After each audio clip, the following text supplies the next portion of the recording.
Alright guys, with my little puppy in the back. Today's topic is a little boring for some people, but I've learned a lot from researching on it and I would like to pass it on. And welcome to the Cybercrime KX episode 102.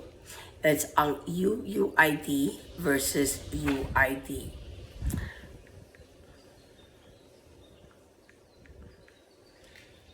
So, alright, let's start. What is UUID? A UID and UUID are both used to identify items uniquely, but they differ in scope and implementation. A UID can refer to any unique identifier within a specific system or context, while a UUID is a globally unique identifier, meaning it's designed to be unique across all systems and applications as well as databases. So here's a little more detailed breakdown. I'm not going to talk about UID that much. UUID is more important than UID, after my research. And before I start, I just want to say how you're actually going to find out your UUID, or if someone's hacking you, or whatever it is. If you have an iPhone, you have data analytics tool that helps you do it, and I will show you in the next episode what UUID looks like.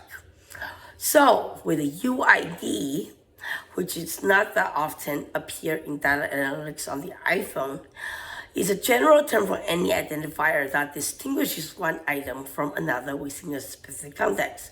So I would say maybe barcodes. I don't know. Scope is not necessarily unique across all different systems and applications. Barcodes. Example, a user ID in a database, an item ID in a product catalog, a primary key in a database table. That's important, which I'll talk about later. Implementation. UIDs can be simple integers, strings, or other data types, depending on the specific system. And now I'm going to go into UUID. So a UUID is a 128-bit value designed to be unique across all systems and applications used to uniquely identify information in the computer systems. Sorry. It is typically displayed as a 36-character string divided into 5 sections separated by hyphens, following the pattern 8-4-4-4-12. They are often used, for example, to identify rows of data within a database table, with each row assigned a specific UUID. UUID is globally unique with a very low probability of collisions. I believe that, yeah. Implementation for UUID are typically represented as a 36-character hexadecimal string with hyphens like blah, blah, blah, blah, blah, blah, blah, blah, blah, blah, which I will show you later. The use cases. All right, this is getting more interesting now. Distributed systems where unique ID needs to be generated without a central authority. Merging data from different sources, like migrating. Database primary keys, especially in systems where data may be replicated or migrated across different environments. I just said that migration.